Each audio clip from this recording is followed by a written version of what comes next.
Should we talk about the wheels first? Because it was the most popular question. I kind of want to save that for last, just to troll people. Hey there, everybody, it's Russ from Path Less Pelled, and we've got a special guest today, the very enigmatic Spencer J. Harding. You may know him from Instagram. Awesome photographer, bike explorer, also a contributor to the Radavist. But I think one thing that some people may not know is we've actually known each other for quite a bit, back in the day in Long Beach. Yeah, I wouldn't know about bike touring if it wasn't for Russ. For those of the viewers that may not be familiar with what you do, can you just tell us a little bit about about what you do? Oh God, I guess what I'm best known for on bikes is probably like riding a tall bike on long routes. A few years ago, we got the idea to like message like 30 people on Instagram and tell them to meet in Banff, which we then kind of stole the DFL tag from a bunch of people in the Bay Area. Yeah. Not trying to like start a fight. It's just like we were joking about being like really slow on the divide. Yeah. And then that's kind of like become subsequent trips with the same kind of core group of people. But I guess I do regularly photograph for the Radavist now, which is pretty cool. I'm a coach locally here with the El Grupo bikepacking program, which is something I'm really excited about. Yeah. You talked to Veronique and Colin recently. Yeah. Let's go back a little bit and talk about the tall bike tour that you did. Like, why? Why? I wound up at a weird warehouse in Inglewood, California back in like 2010. Yeah. And I walked in, the whole thing was just full of scrap bikes and people welding stuff together. And I was like, this is the most beautiful place I've ever seen in my entire life. I went there, someone taught me how to like crappily like MIG weld. Yeah. And like a week later I had a tall bike. Nice. Seen people, some friends rode from Los Angeles to Austin for South by, 3 of them, Robert, Adonis, and Rex. And I was like, well, I've gone regular bike touring, why can't I go tall bike touring? Right. I drove my tall bike to Santa Cruz, and the first one I did was from Santa Cruz to LA along Highway 1, which is terrifying if you've ever ridden. If you're riding above the railing, oh yeah, it's a whole different experience. I mean, it's scary on the normal bike, I think. Yeah. Fun fact: the internal weld that held my steer tube together actually like was snapping the whole trip down, and I kept tightening my headset by hand, and it kept tightening. The tall bike geared, or is it? Oh yeah, it was like full 3x9. I did like bikepacking bags just to be silly, so it was super top heavy. Yeah. But it worked fine. Yeah. I think for touring, it's really fun. It's just this weird social collateral. Yeah. You go to a town, like someone's gonna buy you a cheeseburger probably because they're like, "What the hell are you doing? And how did you get here?" Well, let's talk a little bit about photography. I feel like that's one of the things that you're pretty well known for. Did you go to school for photography, or just kind of pick it up naturally? I started doing photography in high school. I had my dad's old M42 Pentax. I did go to school, so that's how I wound up in Long Beach. I went to Long Beach State specifically for the photography program there. Yeah. I graduated with my Bachelor of Fine Arts. I have a very fancy piece of paper that no one has asked to ever see. No.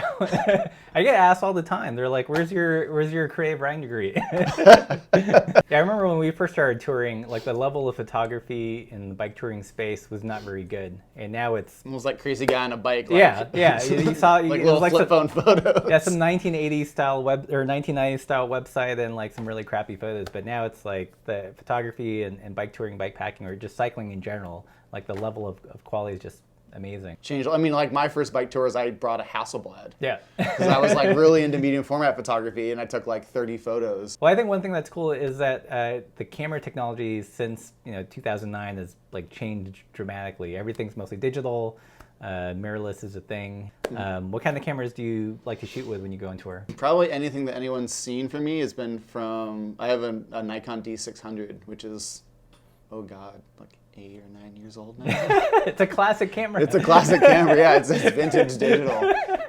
It's an absolute brick. Yeah. So I am shooting full frame for most things. A few trips I have brought an X100, the little Fuji. I was really frustrated. I brought that for the Baja Divide Grand Depart, and everyone was like, "These are the best photos you've ever shot." Yeah. And like I brought this little point and shoot camera, and I was bringing this massive DSLR, like 2 or 3 lenses. Right. And everyone's like, "Oh, you brought the point and shoot. It was great." Yeah.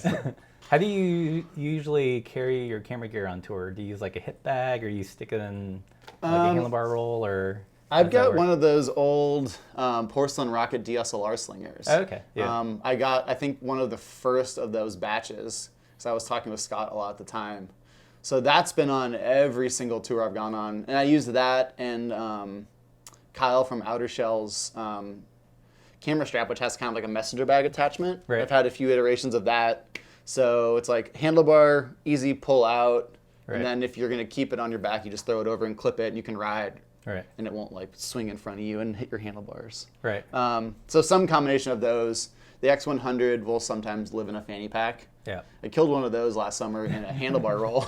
Lots of great photography in the bike touring, bike packing space. How do you shoot a photo that still stands out?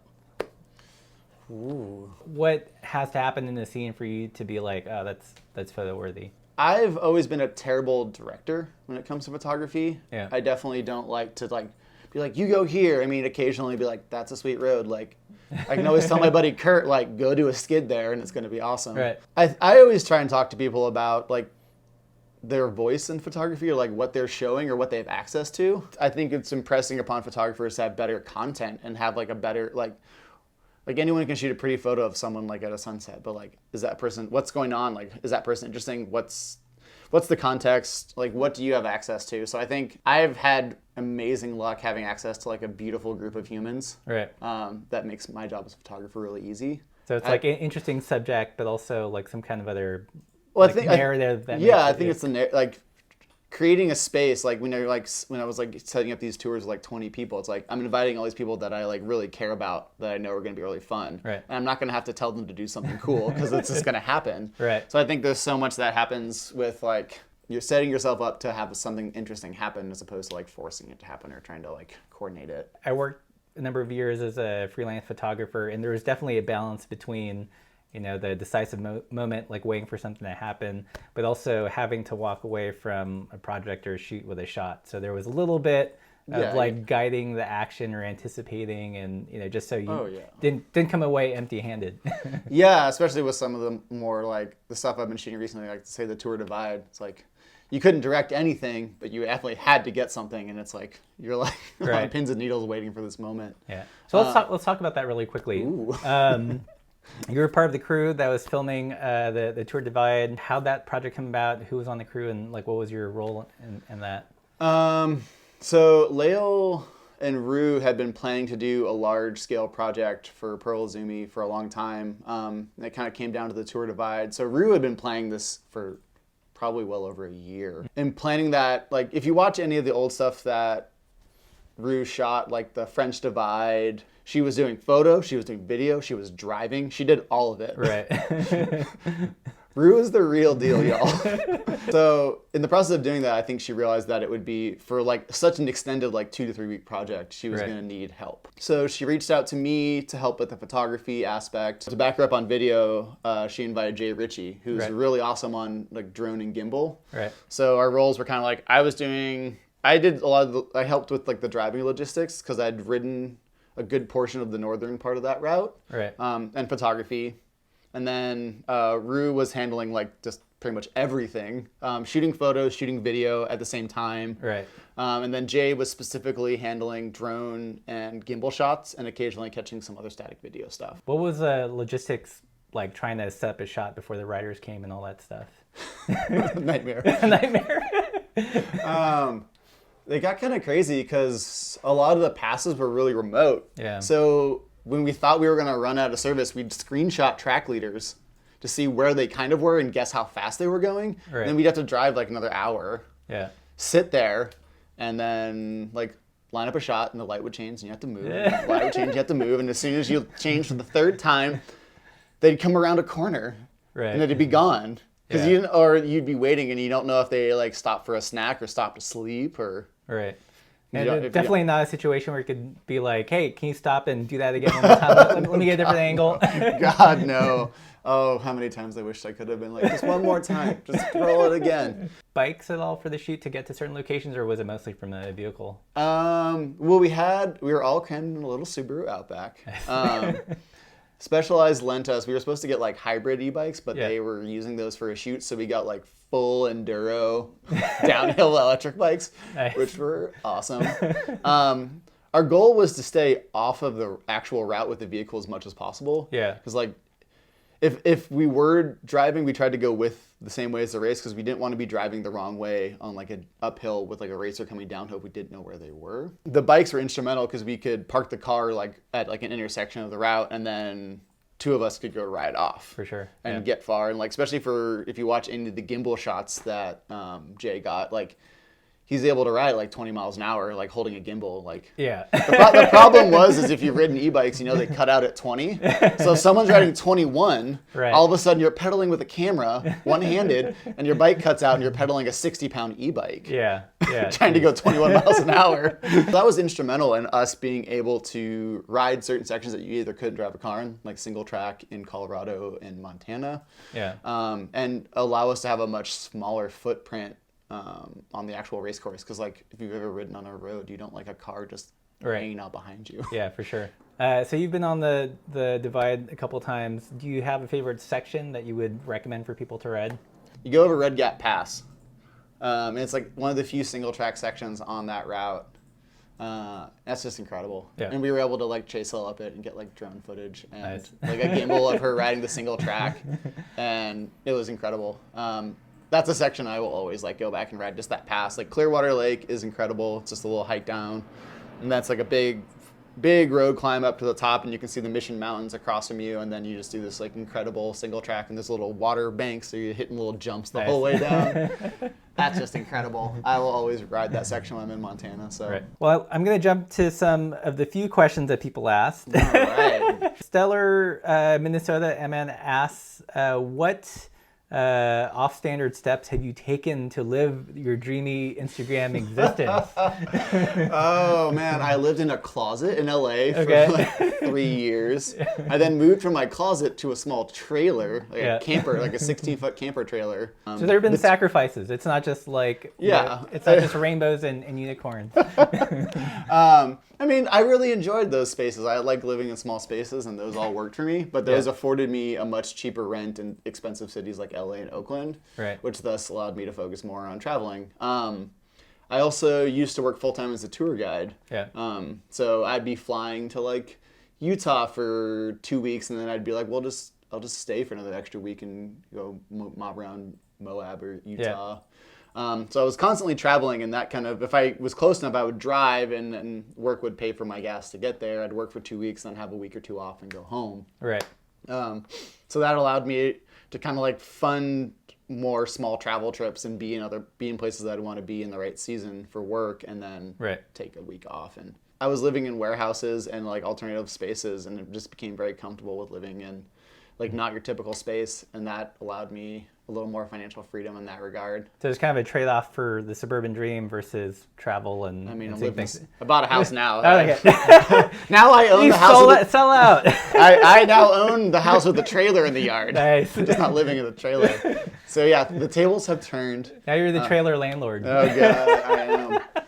I mean, I want to be like pretty clear though. Like, I went to college. My parents helped me out entirely through college, so I graduated college without any debt. And I think to not highlight that would be to like underscore like most people graduate, especially from like art school and stuff like that, with a lot of debt, and that it can be very cost prohibitive to like do anything besides work. So I was very lucky in that regard to be able to just like graduate without debt, and then that allowed me to save much more money, even living frugally nonetheless. So, I mean, I wouldn't really call them like sacrifices. I would definitely say they weren't the usual path, but I wouldn't change any of that.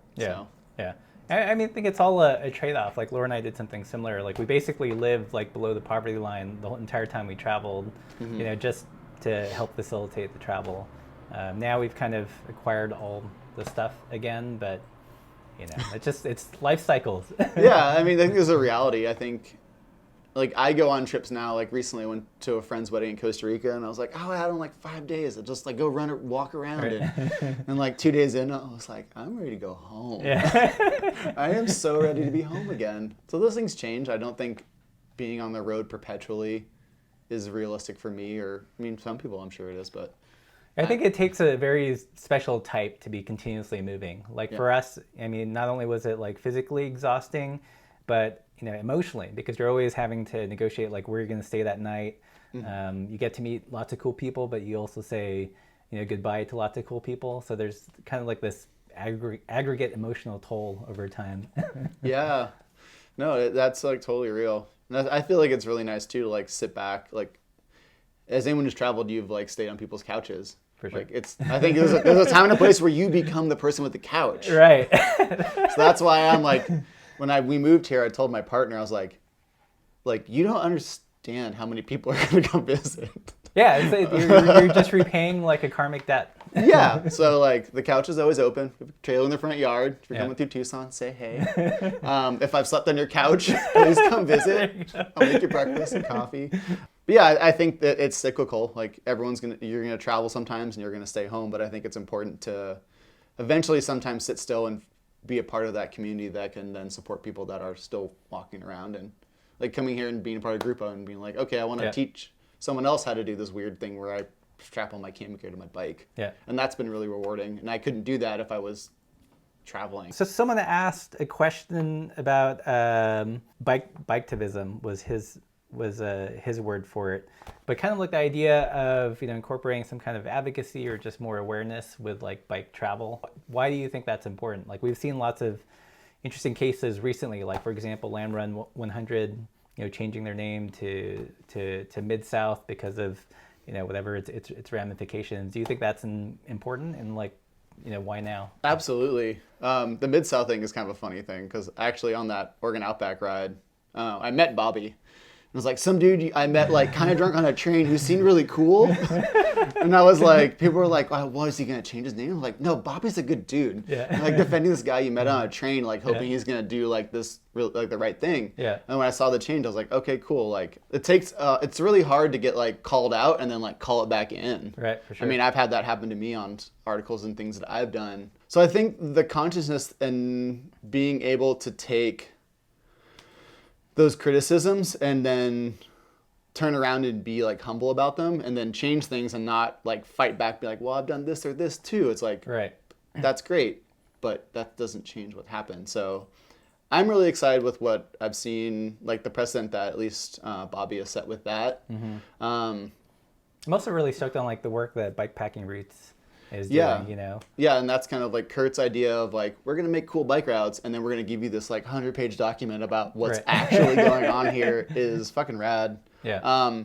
What Sarah Swallow's been doing with the Ruta del Jefe, like inviting people from the local indigenous population, from the Jaguar Project, from No More Deaths.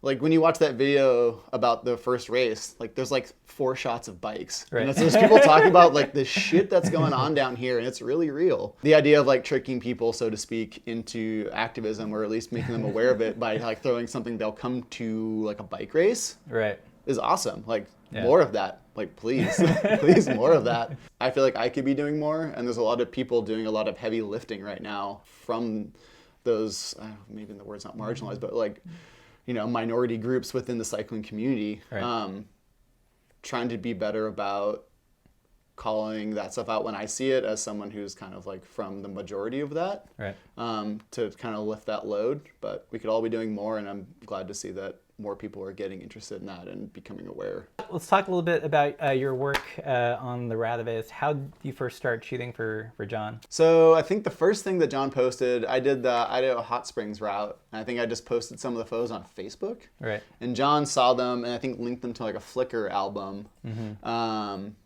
And then a few months later, I did a trip with my buddy Brad and Esther and a few other friends around the Salton Sea. Mm-hmm. He saw those photos on Facebook and was like, hey, you want to take that down and we'll write an article about it. All right. I was like, oh, all right. All right. So that was my first article that I wrote for the Radavist, was that Salton Sea bikepacking thing. Yeah. And from there, I sent John a few more articles.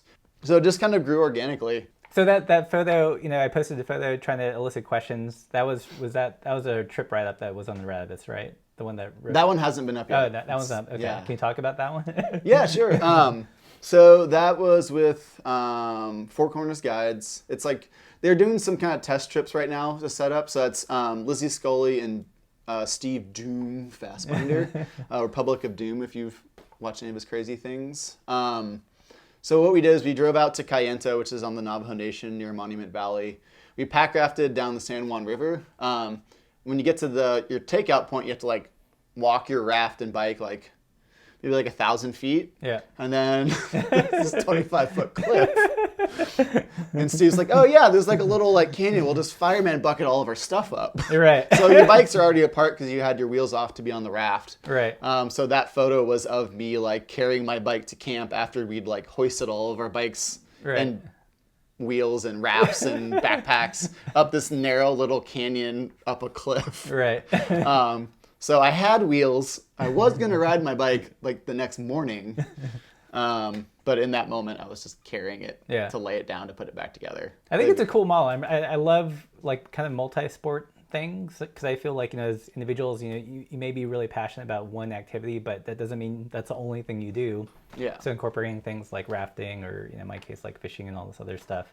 I'd love to see like more guided trips do both or do more. But yeah, I think the multimodal thing, I want to be doing more of that. Like bikes are cool. Yeah. But like, what if you rode bikes to do other cool stuff? Right. Boom! I know. It's like I feel like the focus on the cool bike and like the doing cool bike thing has gone like I think we've hit our wits end. Yeah. I mean, there's always going to be like bike travel, but like bike to fishing, bike to climbing, bike to pack raft. I don't know, like the Montana, like bike to go harvest wood. Right. I don't know. I know for me, like we've been in the bike touring for over a decade.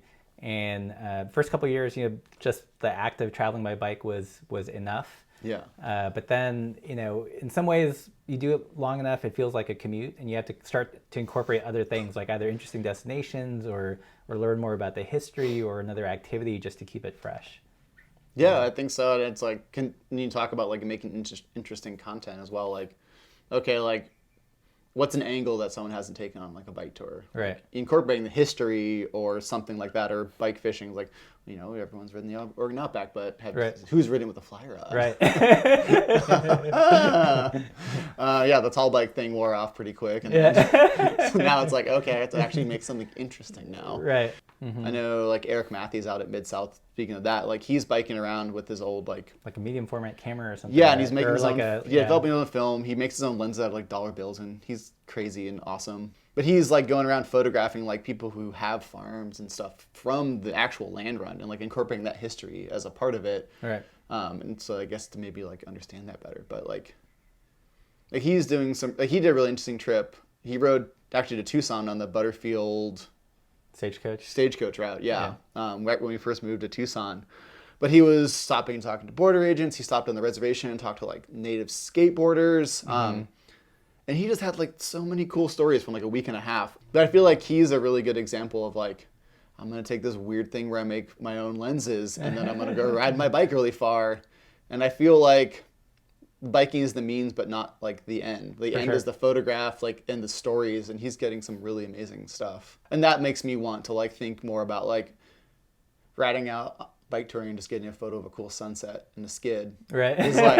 Is cool, but like actually engaging with what's going on or where you're at and the way that he's doing it inspires me to like think a little more about that. Yeah, I'm excited about it as generally as a trend because I feel like if the traditional bike touring narrative of man versus nature is cool, but it gets kind of boring. It's just a lot of complaining about. Why does it be against? It's like this Bear Grylls shit. Yeah. So it's cool to have like other like cultural elements or just something that's a little bit more stimulating, like or conservation and talking about all the bikepacking routes. Well, let's wrap up a little bit on some current bike gear. Is there anything that you're excited about, like bike-wise? Oh man, there's a lot of weird shit going on with like wide handlebars, wide tires. Like what trend or what product has been like, that looks interesting. Well, wide bars are good. I'm gonna say something very divisive right now and say drop bars are still not wide enough. How wide would you want to see them? I'm riding my like 8-10 bars and I'll have bar ends and I'll be like, oh, this feels great. This is where I want my hoods. But I don't ride in drop, so I realize I should just be riding flat bars with bar ends. Right. So for you, like what do you like about a really wide bar?